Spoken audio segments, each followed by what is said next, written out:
Hello YouTubers, I'm Kiana Lundy, Transformational Life Coach with Internal Realization LLC, and I'm here today to present to you the 3 reasons why we lose our blessings. So, first reason, misidentification. So, we often fail to identify our blessings as blessings, right? So we often complain about, let's say for instance, our job. We have our job and, certain things are going on that we don't like, and we complain day in, day out about the people that are on the job, how much they're paying us, why we have to work such long hours, everything from the rooter to the tutor, right? So, but this job is a blessing, right? It's providing a roof over our head, clothes on our backs, and food in our stomachs, right? But we often aren't conditioned to recognize the good in things, recognize the purpose of things and the blessing that is in that item, because that item is causing us discomfort, right?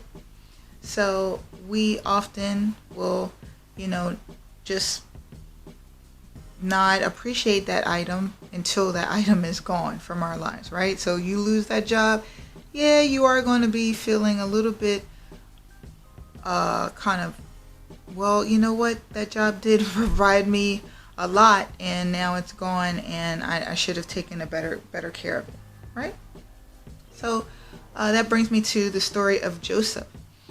Joseph, he went through a lot of things, a lot of uncomfortable situations, things that he could have looked at as such a terrible burden on him. He was thrown into slavery by his brothers. He was then ended up working for Potiphar, and then was lied on by Potiphar's wife, thrown in jail. All of these things led up to him becoming a ruler in Egypt. So, but if he had spent time complaining about all the bad things that had happened to him, he might have missed the blessing at the end, right? Okay, so number 2, valuation.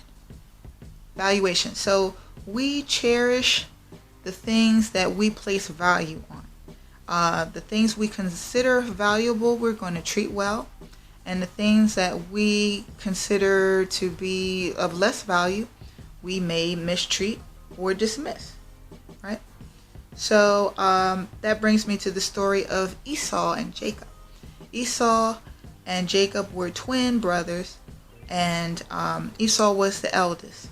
He was kind of like a rough and tumble, practical kind of guy. He was a hunter, not too big on futuristic things like prosperity and preparing for generations and things. But he was given a blessing of a birthright. So in Hebrew, birthright means Bakora, or birthright is Bakora. It means blessing. So ultimately, this was a way of passing the rights or the leadership from one father to the son. It was a transition of judicial authority back in those days. So Esau was given this birthright. But because he didn't value those same things, he didn't appreciate this birthright. So when Jacob and his mother, or their mother, came and began plotting and planning how they would obtain this birthright from Esau, Esau gladly gave it away because he wanted to satisfy his fleshly needs. So Jacob was cooking some stew, and Esau was hungry. He came in, and Jacob said, "Hey, if you want this stew, sell me your birthright." So Esau thought it was a good idea. Well, what do I need this birthright for? It's not serving me any purposes. And he gave it away. So we do the same thing. If there's things that we value, like for instance, if you value knowledge, then you're going to do everything you can to make sure you have a great education. You're going to do well in school. You're going to make sure that all your kids have a good education, and you're going to put a whole lot of emphasis on gaining knowledge because you value knowledge. But if you're a person who doesn't really respect knowledge, then you might not feel it's necessary to gain a whole lot of education or go to school or do any additional learning to excel yourself. Same way that if you're a person who values prosperity and wealth, then you're going to value your job. You're going to value saving and putting away for a future and investing in various things to make sure that you have what you need for your future and latter years. But if you're a person who is about living for today and you're just trying to survive on your everyday, then you'll go from check to check, spending everything you have and not putting away for any future time. You worry about tomorrow when tomorrow comes. So this is why we lose our blessing, because we don't value that blessing as such, right? So, third reason, valuation based on poor ideals. So we want a thing or we value a thing because of egotistical, selfish reasons, right? So you are a person, you want to get married, but you want to get married because you just don't want to be the only one in your social circle that is single.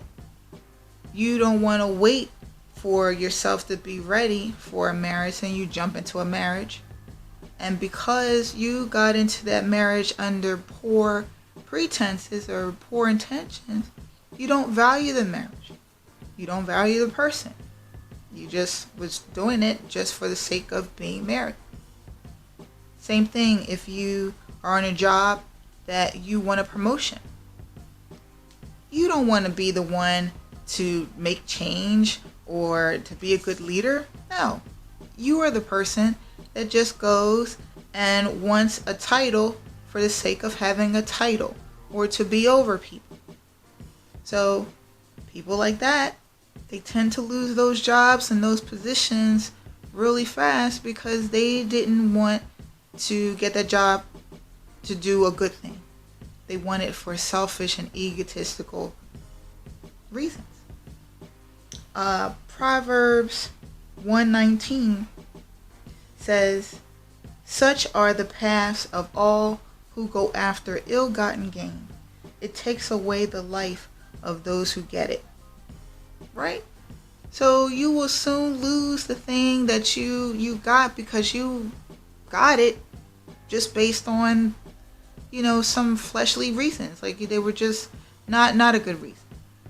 So in conclusion, if you want to retain your blessings, here's some three reasons why you can or how to retain your blessings. Praise and thank God. I repeat, praise and thank God for everything. Everything. Thank Him for everything. Good, small, bad, large, whatever. Praise God and thank Him on a daily basis for the things that are in your life. People, places, things, anything. When you wake up in the morning, thank God for that job that you have. Thank God for Him using you in order to produce something good in someone else's life that day. Thank God for the people in your life. Our lives are fleeting. Tomorrow is never promised. So just thank God for the people in your life. Say something good about what they do for you or what they have been to you in your life. Thank them personally. Sometimes when you say things to a person, it helps to change the relationship. If they're getting on your nerves, there might just be a reason. It might not be just because they hate you, but just misunderstanding. Take the time. Thank God for the people in your life. And secondly, Change your perspective about the people and places and things. Identify their purpose. So when you identify why a thing is in your life, you might have a better outlook on what that thing is doing to you because you know why it's there. So identify the reason why someone, something, or you're in some place. Identify the reason. What is the purpose? What are you doing? When you have that perspective, it helps, right? Thirdly, identify the good and positive rewards that these people, places, and things produce in your life. So if that job is training you and growing you and grooming you to be the next president, hey, it's good. It may get on your nerves right now. It may be something that you cannot stand, but it's making you stronger for the next step in your life. It's engaging you and making you grow to be able to handle the next level of your existence, right? Those people that are in your life. Iron sharpens iron. Sometimes you need people to tell you the truth, the brutal truth, in order for you to grow and be better. Embrace it. You know, sometimes you're in a place.